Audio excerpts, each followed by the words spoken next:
আসসালামু আলাইকুম সবাইকে, পবিত্র মাহে রমজানের মোবারকবাদ। আজকে বরাবরের মতোই আবারও একটি প্রোগ্রামে চলে আসলাম। এটা বিশাল একটা আয়োজন বলতে পারেন, এবং আপনারা যদি স্টোরিটা শুনেন তাহলে রীতিমতো অবাক হয়ে যাবেন। আসলে অবাক হওয়ার কারণটা কেন বলছি একটু পরেই সেটা এক্সপ্লেন করছি। তার আগে একটা বিষয় বলে নিই, এই যে একটা অনুষ্ঠান, এটার মধ্যে যখন আমি প্রথম ইনভাইট পাই, মূলত এটা একটা ইফতারের আয়োজন করা হয়েছে। ছোট্ট ছোট্ট কিছু ছেলেরা একত্রিত হয়ে তারা বিভিন্ন সিনিয়র ভাই ব্রাদারদের কাছ থেকে হালকা পাতলা কিছু সহযোগিতা নিয়ে আসলে এরকম একটি প্রোগ্রামের আয়োজন করেছে। অনেক আগে থেকেই তারা রীতিমতো প্রোগ্রামটি করে আসছে। তো আমি আগে থেকে জানতাম। তো আজকে যখন এটার যে মূল প্রতিষ্ঠাতা এবং সভাপতি, উনি যখন আমাকে ইনভাইট করে, আমারই একটি ছোট ভাই, সো আমি খুব খুশি হয়েছিলাম যখন দেখলাম প্রোগ্রামে এসে এখানে টোটাল 300 থেকে 400 জন মানুষের ইফতারের আয়োজন তারা রেডি করেছে। পাশাপাশি ছোটদের জন্য তারা বিভিন্নভাবে আইটেম রেডি করেছে। মুরব্বীদের জন্য আপনারা স্ক্রিনে দেখতে পাচ্ছেন যাকে, সেই ছেলেটা এই প্রতিষ্ঠানের প্রতিষ্ঠাতা এবং সভাপতি। এত অল্প বয়সে মানে প্রতিনিয়ত ডিরেকশন এবং গাইডলাইন দিয়ে নিজেকে অনেক অনেক উপরে উঠিয়ে নিয়ে যাচ্ছে। আসলে সৃষ্টিকর্তা চাইলে মানুষকে কখন যে কি করে ফেলে।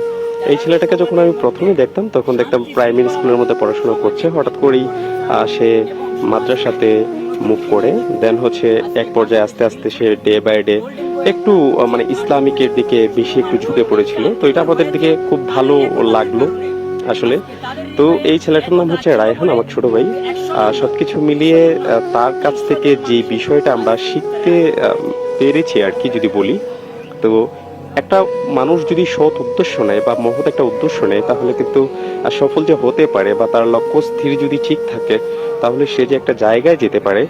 এই মেসেজটা রায়হান আমাদেরকে দিয়েছে।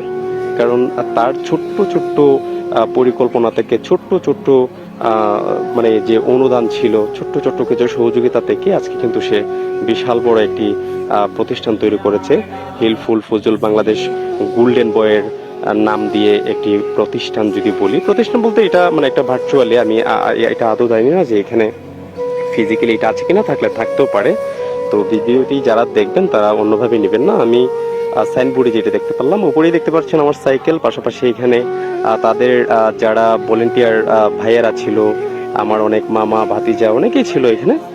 তারা তাদের মতো করে কাজ করছে এবং সারিবদ্ধভাবে প্রত্যেকেই নিজেদের মতো করে ইফতারি সিরিয়াল বাই সিরিয়াল মেনটেন করে রেখেছে। আপনারা দেখতে পাচ্ছেন খুব সুন্দর একটা আইটেম ছিল এখানে, বিরিয়ানি, মাংস, শরবত, খুবই পরিপূর্ণ একটা জায়গা। তো আমি সবকিছু মিলিয়ে যখন প্যান্ডেলটা দেখলাম, আমার বাসার কাছাকাছি এই প্রোগ্রামটি হয়েছিল, আমি রীতিমতো অবাক হয়ে গিয়েছিলাম যে এত ছোট্ট বয়সে এরকম একটি প্রোগ্রাম কিভাবে আসলে তারা করতে পেরেছে।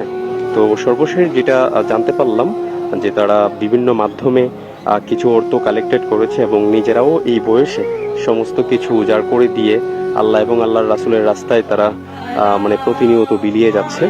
তো সবকিছু মিলিয়ে এখন একটা মোনাজাত হচ্ছে এবং এখানে দেখেছেন যে রায়হান আছে, পাশাপাশি একটা ছেলে, এখানে আমাদের অনেক মুরব্বীরা আছে, আমাদের মসজিদের ইমাম সাহেব আছে, অনেকেই উপস্থিত থেকে এখানের মধ্যে এই প্রোগ্রামটিতে অ্যাটেন্ড করেছে এবং প্রোগ্রামটিকে খুব উপভোগ করেছে। যদি বলি যে ইসলামিক একটা চিন্তা চেতনা থেকেই আজকে এরকম একটি উল্লাসের আয়োজন করেছে আমাদের রায়হান এবং আমার ছোট ভাই।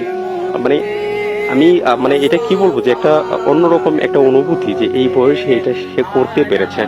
তো আমি সবাইকে বলবো, আপনারা জিদাজিদি রেষারেষি না করে অন্যের কল্যাণে যদি পারেন তাকে বাহবা দিবেন, সাপোর্ট করবেন, সাজেশন দিবেন পরিপূর্ণতার সাথে, সেজন্য তার লক্ষ্যমাত্রা ঠিক রেখে সামনে এগিয়ে যেতে পারে। কখনো যদি পাশের কোনো মানুষ যদি বড় হয় বা ভালো একটা জায়গায় যায়, তাকে কখনোই তুচ্ছ তাচ্ছিল্য করে দূরে রাখার চেষ্টা করবেন না।